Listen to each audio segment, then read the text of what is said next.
PTI के supporters आखिर कभी इमरान खान की परफॉर्मेंस पे क्यों नहीं बात करते? दो तीन रटे रटाई बातें कि जी दूसरे बहुत करप्ट हैं या फिर और किसको आप लाएंगे, ये सब कुछ। जब भी उनसे बैठ के पूछो कि जी इमरान खान ने 4 साल हो गए हैं, अब बताएं उसने अच्छा काम क्या किया है, तो एक चीज़ भी कोई नहीं बता पाता। तो इसलिए मुझे तो अब उन लोगों से ना डिबेट करने का मज़ा बिल्कुल नहीं आता।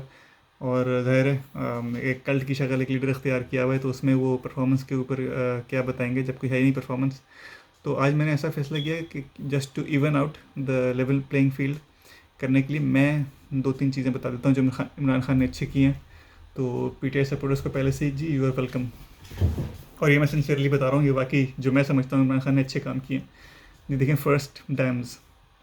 अब जो सारी ज़िंदगी मैंने नवाज शरीफ को एज ए लाहौरी अपोज़ किया और इमरान खान को सपोर्ट किया, वो यही मेरा मसला था कि आखिर जो 100 साल की चीज़ें हैं जो 100 साल में मैटर करेंगी या चलो अगले 50 साल में मैटर करेंगी पाकिस्तान को, नवाज शरीफ साहब उन पर क्यों नहीं फोकस करते? ना वो डैम्स बनाते हैं, ना वो तालीम पे बहुत ज़्यादा खर्च करते हैं, ना हेल्थ पे वो सड़कें बनाते रहते हैं और इस तरह की। तो इमरान खान ने ये जो भाषा डैम का किया और भी एक दो डैम है, अब वो उनकी कंस्ट्रक्शन जो और वो पहले साल में ही कर दी थी जब उनके पास बहुत पॉलिटिकल कैपिटल था, तो वो एक बहुत अच्छा मूव था मेरे ख्याल से। और इससे आगे आने वाली जनरेशन को भी फ़ायदा होगा। और अब उसका डिविडेंड जो है वो 7 साल में आता है। ठीक है, तो ये उन्होंने किया फैसला अपने पहले साल में। बेशक उन्हें अगले इलेक्शन में उसका फ़ायदा हो या ना हो, तो दैट इज़ वेरी कमेंडेबल।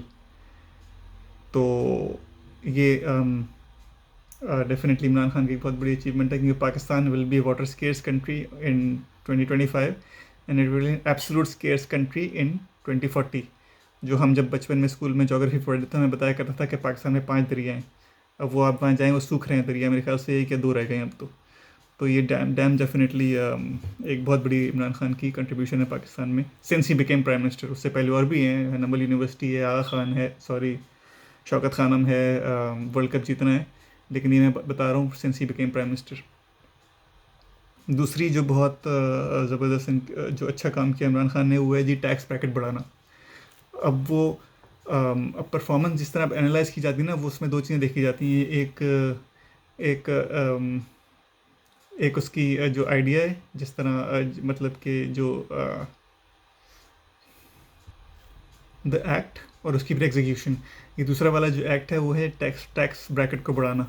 अब वो मेरे ख्याल से अब काफ़ी अच्छा एक है, क्योंकि वो ज़ाहिर है पिछली गवर्नमेंट्स पे ये तनकीद करते थे कि जी टैक्स ब्रैकेट क्यों नहीं बढ़ाते, टैक्स पैकेट क्यों नहीं बढ़ाते, अवाम पे भी टैक्स लगाए जाते हैं, जो कि उन्होंने भी बहुत सारे लगाए हैं।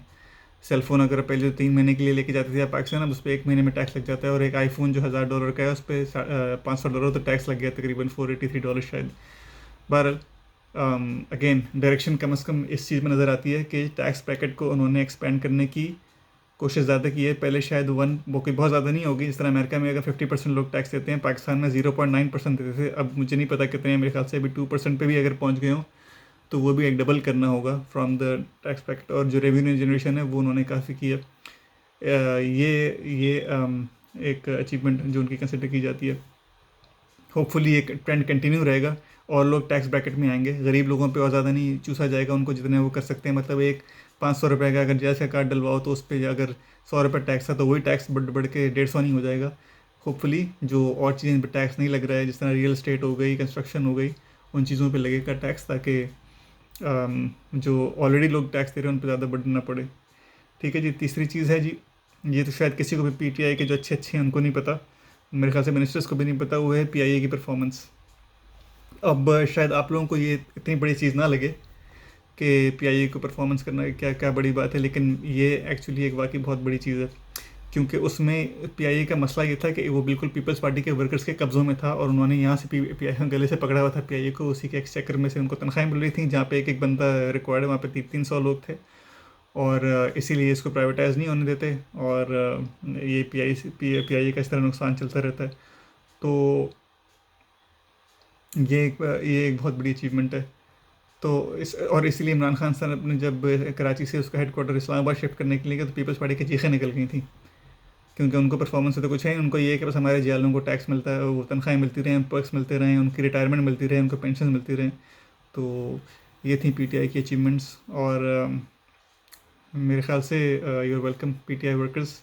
तो नेक्स्ट टाइम अगर आपसे मैं डिबेट करूं, तो अगर आपसे पूछूं कि पीटीआई ने क्या अच्छे काम किए हैं, तो ये वो काम है जो जिनसे डायरेक्टली पाकिस्तान और अवाम को अफेक्ट होगा, फ़ायदा होगा। अब ये वो नंबर शंबर जो आप इधर उधर से ढूंढ के गूगल करके ले आते हैं, या फिर जी इस्लाम के लिए कोई बहुत अच्छी तकरीर कर दी, वो तो हर जगह होती रहती है, लेकिन ये एक्चुअली जो एक प्राइम मिनिस्टर का काम है करना, वो चीज़ उन्होंने की है। Thank you.